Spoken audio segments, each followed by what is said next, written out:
Hello everyone, welcome to my YouTube channel. So guys, today we are going to learn propositional logic. Propositional logic is a topic which comes under discrete mathematics. So guys, let's start the video. So guys, here is a definition of proposition. Proposition is a kind of statement जो कि true हो सकती है या फिर false हो सकती है, और इसे हम denote करते हैं truth values से, जो कि true है या तो फिर false है. Okay, so here are some example of this propositional logic. Earth is round. So guys, earth is round is a statement which is true. Okay, and 2 plus 3 is equal to 5. As we know that 2 plus 3 is equal to 5 and is equal to 5. So left hand side is equal to right hand side. So this is also true and it is a kind of statement. Okay. The third one is, do you speak English? Here guys, question is asking. So question is not a kind of statement here. So this can be false. So the third point is, a propositional consists of propositional variables and connectives. So here propositional variables are denoted by capital letters or small letters, okay, from A to Z. And the connectives, these connectives we use to connect the propositional variables. Okay, connectives are like and, or, okay, which we will further learn. So let's learn now types of prepositions. Okay, so types of statements we are learning now. Okay, so there are two types of statement, simple statement, compound statement. Simple statement जो है एक ऐसा type का statement होता है जिसके अंदर connectives नहीं लगते हैं, as well as it is simple. Okay, simple सी बात है, it is simple. For example ले लिया हमने, earth is round. It is a kind of simple statement जिसमें हमने कोई भी कनेक्टिव यूज़ नहीं किया है और इसमें सिर्फ एक ही ट्रुथ वैल्यूज़ होती है. ठीक है. उसके बाद जो सेकेंड वाला है कंपाउंड स्टेटमेंट. अब कंपाउंड स्टेटमेंट जो है वो एक से एक से ज़्यादा सिंपल स्टेटमेंट यूज़ किए जाते हैं इसमें, as well as logical connective भी लगता है कंपाउंड स्टेटमेंट में. तो हम ऐसा बोल सकते हैं कि 2 possible values are needed to form compound statement. Okay, so हमने यहाँ पे एग्जांपल लिया है P and Q. P is represented by the sun is shining today and Q is by it is cold. So अब इसका compound statement कैसे बनेगा? A and Q. The sun is shining today and it is cold. and use किया है. ठीक है, connective लगाया हमने यहाँ पर. ओके, इससे बना हमारा ये compound statement. One more thing guys, कि जब हम ट्रूथ वैल्यूज़ यूज़ करते हैं, okay, to form compound statement, 2 possible values use होती है, ट्रू या तो फिर false. This is what our truth value is. जो ट्रू है गाइस उसे हम डिनोट करते हैं T से, और जो फॉल्स है उसे हम डिनोट करते हैं F से. एज वेल एज T को हम 1 से भी डिनोट कर सकते हैं और F को हम 0 से भी डिनोट कर सकते हैं. ये आपको डिजिटल इलेक्ट्रॉनिक्स में देखने को मिलेगा, ये वाला concept. Okay, so now we will learn logical connectives. Logical connectives को तब यूज़ किया जाता है जब हम 2 स्टेटमेंट्स को कनेक्ट करते हैं. For connecting 2 statements or more than 2 we use connectives. So these connectives are in 5 forms. Okay, the first one is disjunction, which also called as or. The second one is conjunction and negation, not, implication, if then, if and only if, which is this implication and if and only if wala both comes under conditional and biconditional. Okay, so guys, the first connective is disjunction. Okay, ये इसका symbol है. तो अब हम statement पढ़ते हैं. disjunction of 2 statement P and Q is the statement P or Q which is read as P or Q. जैसे कि मैंने आपको बताया, इसको हम ये जो है इसे हम रीड करते हैं P और Q को, ठीक है, और का सिंबल है ये, okay, which is given here. The statement P और Q is true if at least any of truth value P और Q इज़ ट्रू। तो यहाँ पे क्या कह रहे हैं गाइस कि जो स्टेटमेंट है P और Q वो तभी ट्रू हो सकता है इफ़ P और Q में P और Q की कोई भी ट्रुथ वैल्यू अगर ट्रू आए तो स्टेटमेंट जो है हमारा ट्रू होगा। So with the help of this truth table we will learn this, okay. So यहाँ पे हम लिखते हैं T, ओके, ट्रुथ वैल्यूज़ लिख रहे हैं हम यहाँ पे P के लिए T F, ओके। अब Q के लिए लिखते हैं T F, okay. 2 times here T, 2 times here F, 1 time T, 1 time F, 1 time T, 1 time F, okay. ये ऐसा ही बनता है ये truth table for every connectives, okay guys. अब हमारा स्टेटमेंट है P और Q, तो अब देखते हैं हमारा स्टेटमेंट ट्रू होता है या फॉल्स होता है, ओके।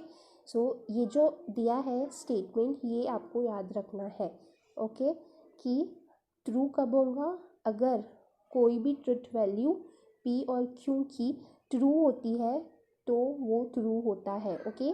सो यहाँ पे T और T है तो ये क्या होगा, डेफिनेटली P और Q दोनों T है तो यहाँ पे भी T होगा। अगर एक भी ट्रुथ वैल्यू T है तो वो ट्रू होना ही है उसे, ओके। यहाँ पे भी T है so definitely this is also gonna be true. अब यहाँ पे F है और T है तो यहाँ पे भी T आ जाएगा, ठीक है, क्योंकि एक तो है ही ट्रू इसलिए यहाँ पे T आ जाएगा। अब यहाँ पे F और F है, ठीक है, दोनों वैल्यू क्या है, ट्रुथ वैल्यू हमारी F, ठीक है, तो यहाँ पे क्या आएगा गाइस F। अब गाइस जैसे डिसजंक्शन का था वैसे ही कंजंक्शन का भी है but opposite of disjunction. So let's see this. The conjunction of two statement P and Q is the statement P Q. The here one is the बीच में connective which is read as P and Q.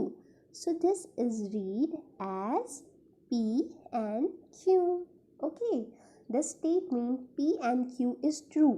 अब यहाँ क्या बोल रहा है कि जो statement है P and Q जो ये रहने वाला है, ओके, ये ट्रू तब होगा जब both the truth values of P and Q is true, ठीक है। Let's see this now. T T F F T F T F now C, okay, क्या होने वाला है, both the truth value, okay, both the truth value of P and Q is true.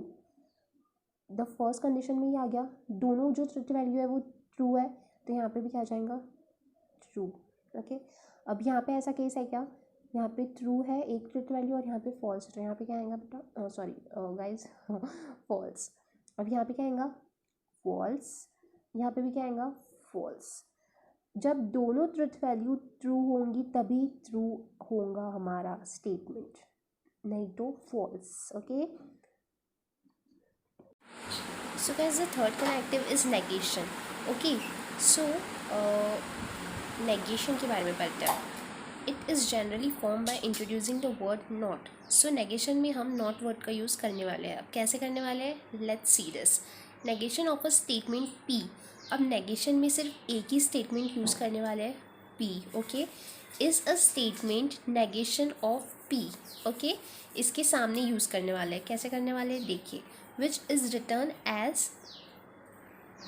this, okay. अब इसे read कैसे करते हैं, not P, okay. negation of P भी बोलते हैं as well as not P भी बोलते हैं इसे, okay. this is the symbol of negation. Now truth value of P is true, then truth value of negation P is false. अगर truth value जो है P का ट्रू है तो फिर नेगेशन P का क्या हो जाएगा, फॉल्स हो जाएगा। Let's see this with the help of this truth table, okay.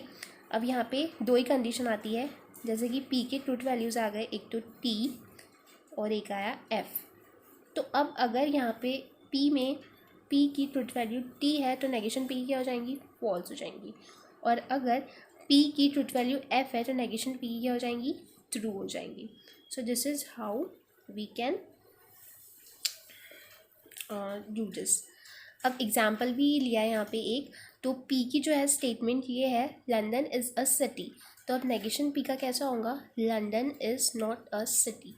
So with the help of this example I thought कि समझ आ गया होगा आप लोगों को। गाइस अब जो फोर्थ कनेक्टिव है वो है कंडीशनल स्टेटमेंट्स, जिसे हम इम्प्लीकेशन भी कहा जाता है। तो अब इसमें क्या होता है देखते हैं। If P and Q are the two statement, यहाँ बोला जा रहा है अगर P और Q दो स्टेटमेंट है then it is written as this. Okay, ऐसे लिखा जाता है इसे, और इसे रीड किया जाता है if P then Q।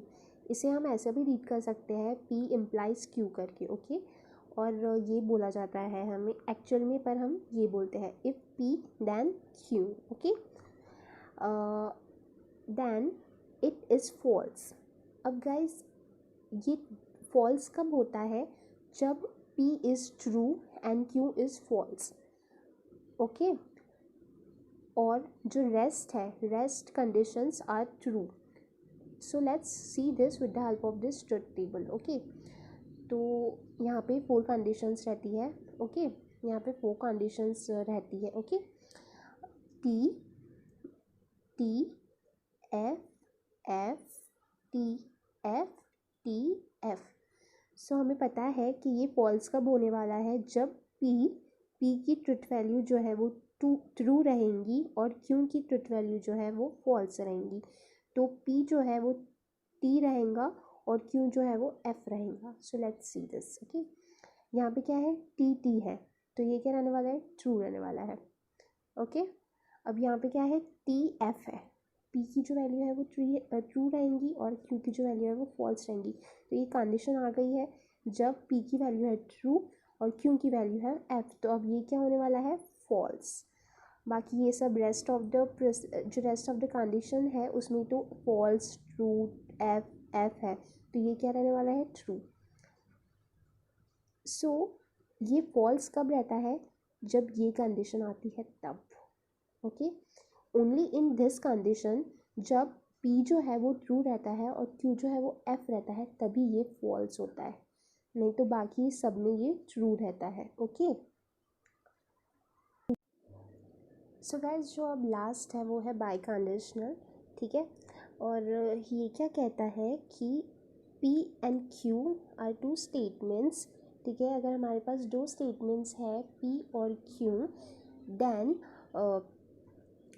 It is written as this. Okay, ऐसे इसे लिखते हैं और इसे रीड किया जाता है P if and only if Q। ठीक है, इसे हम ऐसे लिखते हैं which is denoted as this. Okay, as well as इसे हम ऐसा भी बोल सकते हैं P डबल इम्प्लाइज Q।